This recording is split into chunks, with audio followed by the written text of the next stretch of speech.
ಒಬ್ಬನೇ ದೇವರೆಂದು ನೀವು ಹೇಗೆ ಪ್ರತಿಪಾದಿಸುತ್ತೀರಿ? ಒಬ್ಬನೇ ದೇವರು ಅಂತ ಹೆಂಗೆ ಹೇಳ್ತೀರಾ? ಒಬ್ಬನೇ ದೇವರು ಅಂತ ಹೇಳಿ ನಾನು ಹೇಳ್ತಾ ಇರುವಂಥದ್ದಲ್ಲ, ಅಥವಾ ಬರೀ ನಮ್ಮ ಶರಣರು ಹೇಳ್ತಾ ಇರ್ತಕ್ಕಂಥದ್ದಲ್ಲ. ಇಡೀ ಜಗತ್ತಿನಲ್ಲಿ 95% ಜನ ಹೇಳುವಂಥದ್ದು ದೇವರು ಒಬ್ಬನೇ ಅಂತ. ಇನ್ನು 5% ಜನ ಯಾರಪ್ಪ ಅಂತಂದರೆ ನಾವು ಭಾರತೀಯರು. ನಮಗೆ ಊರು ತುಂಬ ದೇವರು, ಮನೆ ತುಂಬ ದೇವರು. ಈ 5 ಬೆರಳಿದ್ದರೆ 5 ಬೆರಳಿಗೂ ಒಂದೊಂದು ದೇವರ ಉಂಗುರ, ಆಮೇಲೆ ಕತ್ತು ಮೇಲೆ ಒಂದು ಉಂಗುರ, ಈ 5 ಬೆರಳು ಅಷ್ಟೂ ಜೊತೆಗೆ ಇಲ್ಲೊಂದು ನವಗ್ರಹ ಉಂಗುರ ಬೇರೆ. ಎಲ್ಲ ನವಗ್ರಹಗಳನ್ನೆಲ್ಲ ಬಂಧಿಸಿ ಅವ್ರನ್ನ ದೇವರನ್ನು ಮಾಡಿ ತನ್ನ ಮುಷ್ಟಿಯಲ್ಲಿ ಇಟ್ಕೊಂಡಿರೋವಂಥದ್ದು, ಎಲ್ಲರನ್ನೂ ಬಂಧಿಸಿ. ಹೀಗಿರುವಾಗ ನಾವು ಈ ಜಗತ್ತನ್ನು, ಈ ಸೃಷ್ಟಿ ಮಾಡಿರ್ತಕ್ಕಂಥ ಪರಮಾತ್ಮ, ಈ ಗ್ಲೋಬ್ ಅಂತ ಏನು ಹೇಳ್ತೀವಿ, ಈ ವರ್ಲ್ಡ್ ಗ್ಲೋಬಲ್ಲಿರ್ತಕ್ಕಂಥ ಜನಗಳ ಅಭಿಪ್ರಾಯ ಏನಂತಂದರೆ ದೇವರು ಒಬ್ಬನೇ. ದೊಡ್ಡ ದೊಡ್ಡ ಧರ್ಮಗ್ರಂಥಗಳು ಎಲ್ಲವೂ ಕೂಡ ದೇವರು ಒಬ್ಬನೇ. ಇದುವರೆಗೂ ಭೂಮಿ ಮೇಲೆ ಬಂದಂತಹ ಎಲ್ಲ ಪ್ರವಾದಿಗಳು, ದೈವವಾಕ್ಯವನ್ನು ಹೇಳಲಿಕ್ಕೆ ಬಂದಂಥವರು ಎಲ್ಲರೂ ಕೂಡ ಹೇಳಿರ್ತಕ್ಕಂಥದ್ದು ಒಬ್ಬನೇ ದೇವರು, ಅವನು ನಿರಾಕಾರ, ಒಬ್ಬನೇ ದೇವರು ನಿರಾಕಾರ. ಇನ್ನು ನಾವು ಮಾತ್ರ 108 ದೇವರುಗಳು ಮಾಡ್ಕೊಂಡಿದ್ರೆ ಅದು ನಮಗಾಯಿತು. ಈಗ ನಮ್ಮ ಮನೆಗಳಲ್ಲೇ ತೊಗೊಳ್ರಿ, ಹೆಂಗೆ ಅಂತಂದರೆ ನಮ್ಮ ಮನೆ ದೇವರು ನಮಗಾಯಿತು, ನನ್ನ ಹೆಂಡತಿ ಮನೆ ದೇವರು, ನಮ್ಮ ಸೊಸೆಯ ಮನೆ ದೇವರು, ಆಮೇಲೆ ನಮ್ಮ ಪುರಾತನ ದೇವರು, ನಮ್ಮ ಅತ್ತೆ ಮನೆ ಕಡೆ ದೇವರು, ನಮ್ಮ ಸೊಸೆ ಇದು ಎಷ್ಟು ದೇವರುಗಳು, ಎಷ್ಟು ಮನೆಗಳು ಇದೆಯೋ ಅಷ್ಟು ಮನೆಗಳಿಗೂ ಒಂದೊಂದು ದೇವರು ಇರ್ಲಿಕ್ಕೆ ಸಾಧ್ಯನಾ? ಅದಕ್ಕೆ ನಮ್ಮ ಶರಣರು ಹೇಳ್ತಾರೆ, ವೇದದಿಂದ ಹಿಡ್ಕೊಂಡು ಇಲ್ಲಿಯವರೆಗೆ ಎಲ್ಲ ಗ್ರಂಥಗಳು ಹೇಳಿದ್ದಾವೆ ಒಬ್ಬನೇ ದೇವರು, ಒಬ್ಬನೇ ದೇವರು. ಆದರೆ ವೇದವನ್ನು ಪಠನೆ ಮಾಡುವಂತಹ ಆ ವೈದಿಕ ಮಹಾಶಯರಿದ್ದಾರಲ್ಲ, ಅವರು ಆ ವೇದಗಳನ್ನು ಓದಿದ್ರೂ ಸಹ, ಆ ವೇದದಲ್ಲಿ ಒಬ್ಬನೇ ದೇವರಂತ ಹೇಳಿದ್ರೂ ಸಹ ಅವರೇ 108 ದೇವರುಗಳನ್ನ ಸೃಷ್ಟಿ ಮಾಡ್ತಾರೆ. ಅವರೇ 108 ದೇವರುಗಳನ್ನ ಸೃಷ್ಟಿ ಮಾಡ್ತಾರೆ. ಸೂರ್ಯನ ದೇವರಂತಾರೆ, ಚಂದ್ರನ ದೇವರಂತಾರೆ, ಆಕಾಶನ ದೇವರಂತಾನೆ, ವಾಯುವನ್ನು ದೇವರಂತಾರೆ, ನೀರನ್ನು ದೇವರಂತಾರೆ, ಭೂಮಿಯನ್ನು ದೇವರಂತಾರೆ, ಮರಗಳನ್ನು ದೇವರಂತಾರೆ, ಗಿಡಗಳನ್ನು ದೇವರಂತಾರೆ, ಪಕ್ಷಿಗಳನ್ನು ದೇವರಂತಾರೆ, ಪ್ರಾಣಿಗಳನ್ನು ದೇವರಂತಾರೆ, ಮನುಷ್ಯರನ್ನು ದೇವರಂತಾರೆ. ಏನು ಆ ದೈವತ್ವಕ್ಕೆ ಒಂದು ಚೂರು ಮರ್ಯಾದೆನೇ ಇಲ್ಲ, ಆ ದೇವರು ಅನ್ನೋದಕ್ಕೆ ಒಂದು ಚೂರು ಬೆಲೆನೇ ಇಲ್ಲ. ಇವೆಲ್ಲ ದೇವರಾಗಲಿಕ್ಕೆ ಸಾಧ್ಯನಾ? ದೇವರು ಇವನ್ನೆಲ್ಲ ಸೃಷ್ಟಿ ಮಾಡ್ದ, ದೇವರು ಇವನ್ನೆಲ್ಲ ಈ ಜಗತ್ತಲ್ಲಿಟ್ಟ. ಆದರೆ ಅವನ ಇಟ್ಟ ವಸ್ತುಗಳೇ ಅವನಾಗಲಿಕ್ಕೆ ಸಾಧ್ಯನಾ? ಕುಂಬಾರ ಮಡಿಕೆ ಮಾಡ್ದ ಅಂದ ತಕ್ಷಣಕ್ಕೇ ಆ ಮಡಿಕೆನೇ ಕುಂಬಾರನ? ಈ ಜಗತ್ತನ್ನು ಪರಮಾತ್ಮ ನಿರಾಕಾರ ಶಿವ ಸೃಷ್ಟಿ ಮಾಡ್ದ, ಇದರೊಳಗೆ ಚರಾಚರ ವಸ್ತುಗಳನ್ನೆಲ್ಲ ಇಟ್ಟ. ಮನುಷ್ಯನಿಗೆ ಅಗತ್ಯವಾಗಿರ್ತಕ್ಕಂಥೆಲ್ಲ ಕಲ್ಲು, ಮಣ್ಣು, ಖನಿಜಗಳು, ಹೂವು, ಹಣ್ಣು ಎಲ್ಲ ಅವನಿಗೆ ಏನೇನು ಅವಶ್ಯಕತೆ ಇದೆಯೋ ಎಲ್ಲವನ್ನು ಇಟ್ಟ. ಇವರ ಬದುಕಿಗಾಗಿ ಒಂದು ಬೆಳಕನ್ನು ಇಟ್ಟ, ಸೂರ್ಯನನ್ನು ಇಟ್ಟ. ಈ ಮನುಷ್ಯನಿಗೆ ಬೆಳಕು ಬೇಕಲ್ಲ ಬಾಳೋದಕ್ಕೆ, ಬದುಕೋದಕ್ಕೆ. ಒಂದು ಸೂರ್ಯನನ್ನು ಇಟ್ಟ ಹಗಲಿನಲ್ಲಿ, ರಾತ್ರಿಯಲ್ಲಿ ಇಟ್ಟ ಚಂದ್ರನನ್ನು, ತಾರೆಗಳನ್ನಿಟ್ಟ, ಗ್ರಹಗಳನ್ನಿಟ್ಟ, ಸುಂದರವಾದಂತಹ ಈ ಜಗತ್ತನ್ನು ಸೃಷ್ಟಿ ಮಾಡ್ದ. ಆದರೆ ಈ ಜಗತ್ತೇ ದೇವರಲ್ಲ, ದೇವರೇ ಬೇರೆ, ಈ ಸೃಷ್ಟಿನೇ ಬೇರೆ, ಸೃಷ್ಟಿಯ ವಸ್ತುಗಳೇ ಬೇರೆ, ದೇವರೇ ಬೇರೆ. ಅವನ ಸೃಷ್ಟಿಯ ವಸ್ತುಗಳು ಇವೆಲ್ಲವೂ ಕೂಡ. ಹೀಗಿರುವಾಗ ನಾವು ದೇವರು ಇಬ್ಬರು ಮೂವರು ಅಂತ ಹೆಂಗೆ ಹೇಳಲಿಕ್ಕಾಗುತ್ತೆ? ಅದಕ್ಕೆ ವೇದದಲ್ಲಿ ಒಂದು ಮಾತು ಬರ್ತದೆ, ಬಸವಣ್ಣರು ಹೇಳ್ತಾರೆ, ಇಬ್ಬರು ಮೂವರು ಎಂದು ಹುಬ್ಬುಬ್ಬಿ ಮಾತನಾಡಬೇಡ, ಇಬ್ಬರು ಮೂವರು ದೇವರೆಂದು ಹುಬ್ಬುಬ್ಬಿ ಮಾತನಾಡಬೇಡ, ಒಬ್ಬನೇ ದೇವ ಎಂದಿತ್ತು ವೇದ.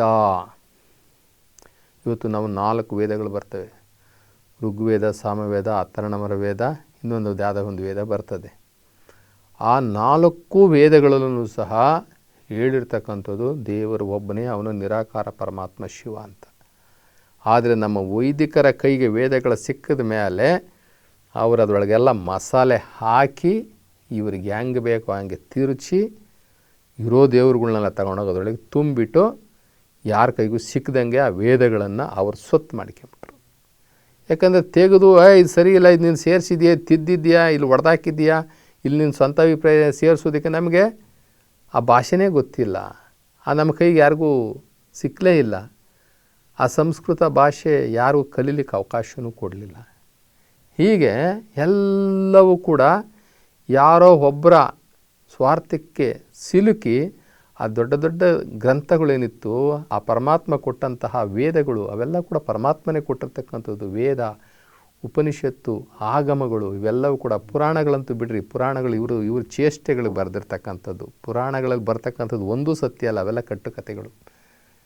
ಇವತ್ತು ನಮ್ಮ ದೇಶದಲ್ಲಿ ಕರೆಕ್ಟಾಗಿ ಯಥಾರ್ಥವಾಗಿ ಏನು ಭಗವಂತನಿಂದ ಕೊಡಲ್ಪಟ್ಟಂತಹ ಆ ಧರ್ಮಗ್ರಂಥಗಳು, ವೇದ, ಉಪನಿಷತ್ತು, ಆಗಮ ಮತ್ತು ಭಗವದ್ಗೀತೆ, ಇವನ್ನು ಯಥಾವತ್ತಾಗಿ ಜನಗಳಿಗೆ ಕೊಟ್ಟಿದ್ದಿದ್ರೆ ನಿರಾಕಾರ ಪರಮಾತ್ಮ ಶಿವ ಒಬ್ಬನೇ ಇರ್ತಾಯಿದ್ದ. ಇದರೊಳಗೆಲ್ಲ ಹೇಳಿರ್ತಕ್ಕಂಥದ್ದು ನಿರಾಕಾರ ಪರಮಾತ್ಮ ಶಿವ ಒಬ್ಬನೇ ಒಬ್ಬನೇ ಒಬ್ಬನೇ ಒಬ್ಬನೇ ಒಬ್ಬನೇ. ಇವೆಲ್ಲವೂ ಅವನ ಸ್ವತ್ತು, ಇವೆಲ್ಲವೂ ಅವನೇ ಸ್ವತ್ತು, ಅವನೊಬ್ಬನೇ ಏಕೈಕನು, ಅವನೊಬ್ಬನೇ ಸೃಷ್ಟಿಕರ್ತ, ಸೃಷ್ಟಿಸ್ಥಿತಿ ಲಯಕ, ಅವನೇ ಕಾರಣ, ಈ ಜಗತ್ತಿನ ಒಡೆಯ, ಸೃಷ್ಟಿಯ ಒಡೆಯ, ಬ್ರಹ್ಮಾಂಡದ ಒಡೆಯ, ಅವನ ಬಿಟ್ಟು ಅನ್ಯ ದೇವರುಗಳಿಲ್ಲ ಅಂತ ಈ ಎಲ್ಲ ಧರ್ಮಗ್ರಂಥಗಳು ಹೇಳ್ತವೆ. ವೇದ, ಉಪನಿಷತ್ತು, ಆಗಮಗಳು ಮತ್ತು ಭಗವದ್ಗೀತೆ ಎಲ್ಲವೂ ಹೇಳ್ತವೆ. ಆದ್ರೂ ಕೂಡ ಇಷ್ಟೊಂದು ದೇವರುಗಳನ್ನ ಸೃಷ್ಟಿ ಮಾಡ್ಕೊಂಡು ಬಿಟ್ಟಿದ್ದೀವಿ ನಾವು. ಮಾಡ್ಕೊಳ್ಳಿಲ್ಲ, ಮಾಡಿ ಕೊಟ್ಟರು ಮಹಾಶಯರು. ಯಾಕೆ ಅಂತಂದರೆ ಅವರು ಕೊಟ್ಟಿದ್ದೇ ಪ್ರಸಾದ, ಅವರು ಕೊಟ್ಟಿದ್ದೇ ತೀರ್ಥ. ನಾವು ನಂಬಿದ್ವಿ. ಹೌದು ಹೌದು ಹೌದು. ಇವತ್ತು ನಾವೆಲ್ಲ ಹೌದಪ್ಪಗಳೇ ಆಗಿದ್ದೀವಿ ಹೊರತು ನಮ್ಗೆ ಯಾವನಿಗೂ ತಾಕತ್ತಿಲ್ಲ ಅಲ್ಲಪ್ಪ ಅಂತ ಹೇಳೋದಕ್ಕೆ, ಯಾವನಿಗೂ ತಾಕತ್ತಿಲ್ಲ, ಎಲ್ಲ ಹೌದಪ್ಪಗಳೇ ಆಗಿದ್ದೀವಿ.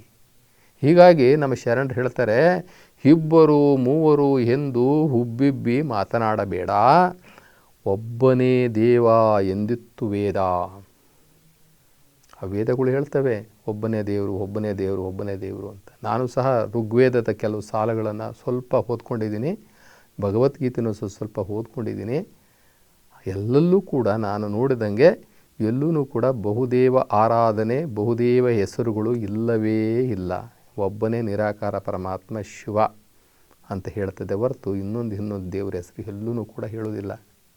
ಮುಂದುವರೆದು ಇನ್ನೊಂದು ವಚನದಲ್ಲಿ ಹೇಳ್ತಾರೆ, ಆ ನಿರಾಕಾರ ಪರಮಾತ್ಮನಿದನಲ್ಲ, ಅವನು ಆ ಸ್ವಾಮಿ, ಅವನು ಒಬ್ಬನೇ, ಅವನು ಶಾಶ್ವತನು, ಅವನು ನಿತ್ಯ ನಿರಂತರನು, ಸ್ವರ್ಗ ಮರ್ತ್ಯ ಪಾತಾಳಕ್ಕೆಲ್ಲ ಒಬ್ಬನೇ ದೇವ ನಮ್ಮ ಕೂಡಲ ಸಂಗಮ ದೇವ. ಸ್ವಾಮಿ ನೀನು ಶಾಶ್ವತ, ನೀನು ಎತ್ತಿದ ಬಿರುದ ಜಗವನ್ನರಿಯಲು ಮಹಾದೇವ ಮಹಾದೇವ. ಇಲ್ಲಿಂದ ಮುಂದಕ್ಕೆ ಶಬ್ದವಿಲ್ಲ. ಪಶುಪತಿ ಜಗಕ್ಕೆ ಏಕೈಕ ದೇವ, ಪಶುಪತಿ ಜಗಕ್ಕೆ ಏಕೈಕ ದೇವ, ಸ್ವರ್ಗ ಮರ್ತ್ಯ ಪಾತಾಳಕ್ಕೆಲ್ಲ ಒಬ್ಬನೇ ದೇವ ನಮ್ಮ ಕೂಡಲ ಸಂಗಮ ದೇವ ಅಂದರು ಶರಣರು, ಬಸವಣ್ಣವರು ಎಲ್ಲರೂ ಕೂಡ. ನೋಡಿ ಇಷ್ಟು ಚೆಂದಾಗಿ ಆಕಾಶವನ್ನು ಸೃಷ್ಟಿ ಮಾಡಿದ್ದಾನೆ, ಆಕಾಶ ಕಾಯಗಳನ್ನು ನಿಯಂತ್ರಿಸ್ತಾ ಇದ್ದಾನೆ. ಎಷ್ಟು ಅದ್ಭುತವಾದಂಥದ್ದು. ಸೂರ್ಯನ ಸುತ್ತ ಎಲ್ಲ ಆಕಾಶ ಕಾಯಗಳು ಸುತ್ತಾ ಇದ್ದಾವೆ. ಈ ಭೂಮಿ 24 ಗಂಟೆಗಳಿಗೆ ಒಂದಾವರ್ತಿ ತನ್ನ ಸುತ್ತ ಸುತ್ತಿಕೊಂಡು ಹಗಲು ಮತ್ತು ರಾತ್ರಿಯನ್ನು ಉಂಟು ಮಾಡ್ತಾ ಐತೆ. 365 ದಿನಗಳಿಗೆ ಒಂದಾವರ್ತಿ ಆ ಸೂರ್ಯನ ಸುತ್ತ ಸುತ್ತಿ ಬಂದು ಮತ್ತೆ ಶುರುವಾಗುತ್ತೆ. ಇವನ್ನೇ ಕ್ರಮಬದ್ಧವಾಗಿ ಯಾರಿಟ್ಟಿದ್ದು ನೋಡ್ರಿ. ಪೂರ್ವದಲ್ಲೇ ನಮಗೆ ಸೂರ್ಯ ಉದಯ ಆದಂಗೆ ಕಾಣಿಸುತ್ತೆ, ಪಶ್ಚಿಮದಲ್ಲೇ ನಮಗೆ ಸೂರ್ಯ ಅಸ್ತಮವಾದಂಗೆ ಕಾಣಿಸುತ್ತೆ. ಚಂದ್ರ 15 ದಿನಗಳು ಕ್ಷೀಣಿಸ್ತಾ ಹೋಗ್ತಾನೆ, ಇನ್ನು 15 ದಿನಗಳು ವೃದ್ಧಿ ಆಗ್ತಾ ಹೋಗ್ತಾನೆ. ಒಂದು ಕಡೆ ಪೂರ್ಣ ಚಂದ್ರನಾಗ್ತಾನೆ, ಇನ್ನೊಂದು ದಿನ ಅಮಾವಾಸ್ಯೆ ದಿನ ಚಂದ್ರ ಇಲ್ದಂಗೆ ಆಗಿಬಿಡ್ತಾನೆ. ಇದನ್ನು ಯಾರು ಸೆಟ್ ಮಾಡಿದ್ರು, ಹೆಂಗೆ ಸೆಟ್ ಮಾಡಿದ್ರು? ಇಲ್ಲಿ 3-4 ಜನ ದೇವರುಗಳು ಇದ್ದಿದ್ರೆ ಇದನ್ನೆಲ್ಲ ಮಾಡೋಕ್ಕಾಗ್ತಿತ್ತಾ? ಒಂದು ಚೂರು ಲೋಪದೋಷ ಇಲ್ಲ. ಈ ಸೃಷ್ಟಿಯಲ್ಲಿ ಒಂದು ಚೂರು ಲೋಪದೋಷ ಇಲ್ಲ. ಈ 100 ದೇವರುಗಳನ್ನು ಸೃಷ್ಟಿ ಮಾಡಿಕೊಟ್ಟಂಥವ್ರು ರಾವು ಕಾಲ ಕೊಟ್ಟರು, ನಾವು ಎಸ್ ಅಂದ್ವಿ.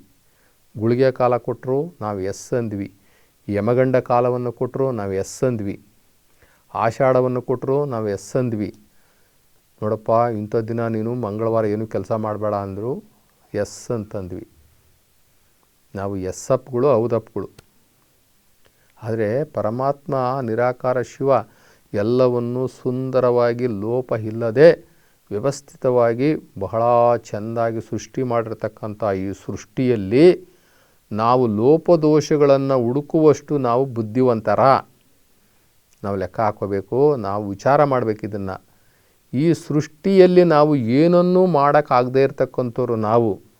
ಈ ಸೃಷ್ಟಿಯ ನಿಯಮಗಳಲ್ಲಿ ಒಂದನ್ನು ಕೂಡ ಬದಲಾಯಿಸಲಿಕ್ಕೆ ಸಾಧ್ಯವಿಲ್ಲದೆ ಇರತಕ್ಕಂಥ ನಾವುಗಳು ಈ ಪರಮಾತ್ಮನ ಸೃಷ್ಟಿಯಲ್ಲಿ ರಾವಕಾಲ, ಗುಳಿಗೆ ಕಾಲ, ಯಮಗಂಡ ಕಾಲ, ಈ ಕಾಲ ಸರಿಯಿಲ್ಲ, ಆ ಕಾಲ ಸರಿಯಿಲ್ಲ ಅಂತ ಹೇಳುವಷ್ಟು ನಾವು ಬುದ್ಧಿವಂತರ ಅನ್ನುವಂಥದ್ದು ನಾವು ತಿಳ್ಕೊಳ್ಬೇಕು. ಜೊತೆಗೆ ಈ ಜಗತ್ತು ಒಬ್ಬನೇ ಇದ್ದಿದ್ದಕ್ಕೆ, ಒಬ್ಬನೇ ದೇವರು ಇದ್ದಿದ್ದಕ್ಕೆ ಇಷ್ಟು ಸುಂದರವಾಗಿ ವ್ಯವಸ್ಥಿತವಾಗಿ ನಡೀತಾ ಐತೆ. ಇದು ರಚನೆ ಆಗಿದೆ. ಏನಾದರೂ 4-5 ಜನ ದೇವರುಗಳು ಇದ್ದಿದ್ದರೆ ಈ ಸೃಷ್ಟಿ ಇಷ್ಟು ಸುಂದರವಾಗಿ ಇದು ಒಂದೇ ಥರ ಇರಲಿಕ್ಕೆ ಸಾಧ್ಯನೇ ಇರ್ತಿರ್ಲಿಲ್ಲ. ಈಗ ಉದಾಹರಣೆಗೆ ಒಂದು ಬಸ್ಸು ನಡ್ಕೊಂಡು ಹೋಗ್ತಾ ಇದೆ ಬಸ್ಸು. ಆ ಬಸ್ಸಿಗೆ ಹೋಗ್ತಾ ಇರ್ತಕ್ಕಂಥ ಬಸ್ಸಿಗೆ ಒಂದು ಸ್ಟೇರಿಂಗು, ಒಬ್ಬ ಡ್ರೈವರ್ ಇದ್ದರೆ ಅದು ಕರೆಕ್ಟಾಗಿ ಹೋಗಿ ಊರು ತಲುಪುತ್ತೆ. ಒಂದು ವೇಳೆ ಅದೇ ಬಸ್ಸಿಗೆ ಒಂದು 4 ಸ್ಟೇರಿಂಗ್ ಇದ್ದು 4 ಡ್ರೈವರ್ ಒಂದೇ ಸಲ ಕುಂಡ್ರಿಸಿದರೆ ಏನಾಗ್ತಿತ್ತು? ಇವನು ಈ ಕಡೆ, ಅವನು ಆ ಕಡೆ, ಅವನು ಆ ಕಡೆ, ಈ ಕಡೆ ಆಗಿ ಎಲ್ಲಿ ಹೋಗಿ ಊರಿಗೆ ತಲುಪಲಿಕ್ಕೆ ಆಗ್ತಿತ್ತಾ? ಖಂಡಿತ ಆಗ್ತಿರ್ಲಿಲ್ಲ. ಆದ್ದರಿಂದ ನಾವು ಒಬ್ಬನೇ ದೇವರು, ಆ ನಿರಾಕಾರ ಪರಮಾತ್ಮ ಶಿವ. ಅವನು ಈ ಜಗತ್ತನ್ನು, ಈ ಸೃಷ್ಟಿಯನ್ನು, ಈ ಸಮಷ್ಟಿಯನ್ನು, ಈ ಬ್ರಹ್ಮಾಂಡವನ್ನು, ಈ ವಿಶ್ವವನ್ನು ಬಹಳ ಸುಂದರವಾಗಿ, ಬಹಳ ವ್ಯವಸ್ಥಿತವಾಗಿ ರಚನೆ ಮಾಡಿರೋದ್ರಿಂದ ಅವನೊಬ್ಬನೇ ಏಕೈಕ ದೇವ, ಅವನೊಬ್ಬನೇ ನಿರಾಕಾರ ಪರಮಾತ್ಮ, ಆ ಶಿವ ಒಬ್ಬನೇ ದೇವರು ಅಂತಕ್ಕಂಥದ್ದನ್ನು ನಾವು ಮನದಟ್ಟು ಮಾಡಿಕೊಳ್ಬೇಕು.